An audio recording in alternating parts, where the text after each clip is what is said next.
Let's say कि हमारे पास एक कंडक्टर है, एक रॉड है कंडक्टर की फॉर्म में, जिसमें बेसिकली फ्री इलेक्ट्रॉन्स हैं।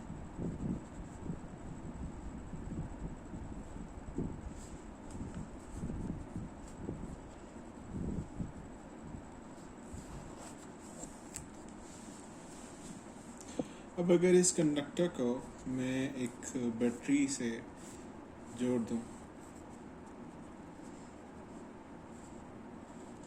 तो इसका ये वाला हिस्सा हायर पोटेंशियल पे होगा और ये वाला हिस्सा बेसिकली लोअर पोटेंशियल पर होगा। क्यों? क्योंकि अगर मैं यहाँ पे देखें कि पॉजिटिव चार्ज है, यहाँ पे रिलेटिवली कम पॉजिटिव चार्ज है, ओवरऑल यहाँ पे नेगेटिव चार्ज होगा। और अगर मैं यहाँ से बेसिकली इन्फिनिटी से अगर एक पॉजिटिव चार्ज लेकर आऊँ और इधर लाने के लिए मुझे ज़्यादा वर्क करना पड़ेगा, ठीक है।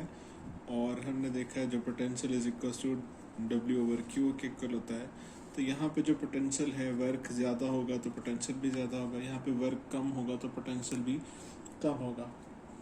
अब बेसिकली पोटेंशियल होने की वजह से यहाँ पे जो बेसिकली पॉजिटिव चार्ज होगा और यहाँ पे नेगेटिव चार्ज होगा, यहाँ पे जो पोटेंशियल डिफरेंस क्रिएट हो रहा है उसकी वजह से यहाँ पे एक ई फील्ड सी क्रिएट होना शुरू हो जाएगी।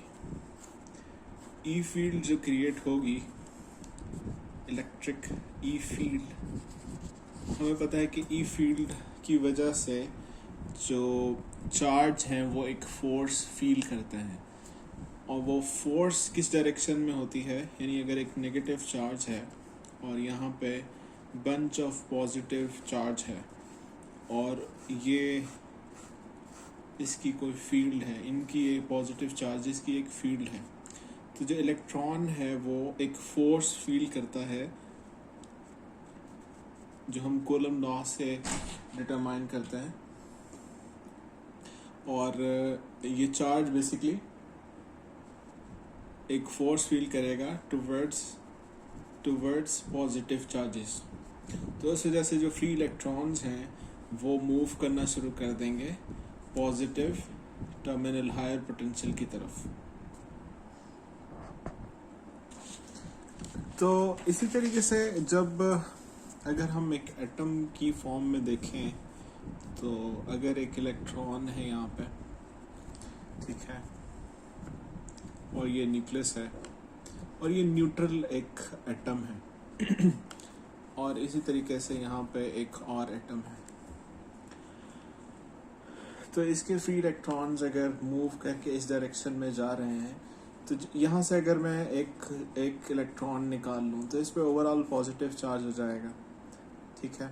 इसी तरीके से अगर मैं इस पे एक इलेक्ट्रॉन, इस इलेक्ट्रॉन में इलेक्ट्रॉन एक इधर आ जाए, यानी एक यहाँ से मैं इलेक्ट्रॉन अगर निकाल लूँ तो इस पे पॉजिटिव चार्ज हो जाएगा।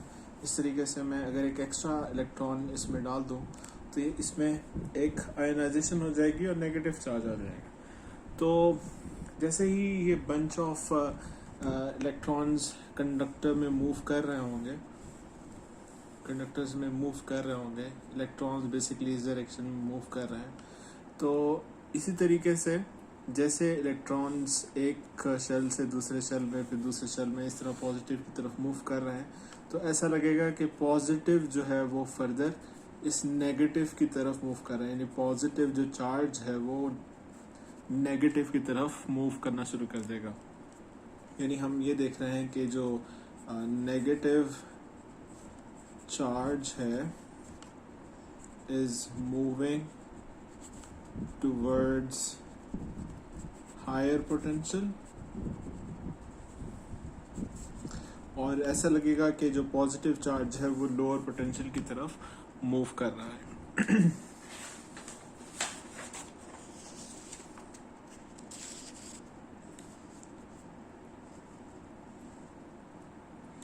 तो बेसिकली इन एलिमेंट्री क्लासेस में आपने देखा होगा कि इस जो फ्लो ऑफ करंट है, यानी जब हम ये जो ई फील्ड हमने क्रिएट की है by applying to this battery plus negative. जो ई फील्ड हमने क्रिएट की है, जो इलेक्ट्रॉन्स मूव कर रहे हैं और ये जो फ्लो ऑफ इलेक्ट्रॉन्स है, flow of charges, let's say flow of charges को हम बेसिकली करंट के नाम से जानते हैं।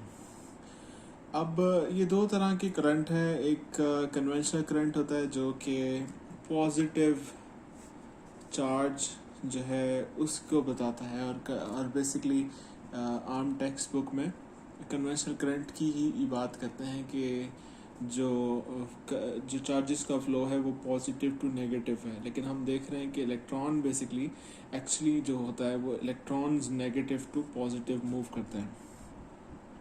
तो जो फ्लो ऑफ चार्जेस है उसको हम करंट का नाम देते हैं। और बेसिकली जो इसमें चार्जेस हैं कन्वेंशनली अगर हम देखें तो ये पॉजिटिव चार्जेस होते हैं।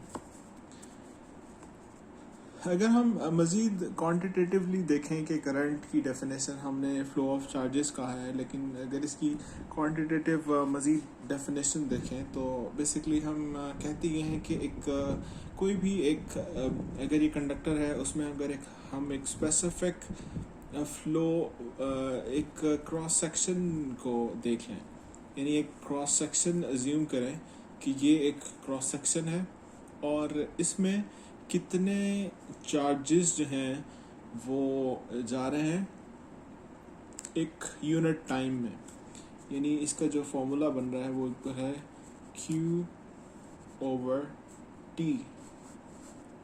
ठीक है, इसको अगर हम देखें तो dQ/dt की फॉर्म में भी देखते हैं कि rate of change of basically charges. तो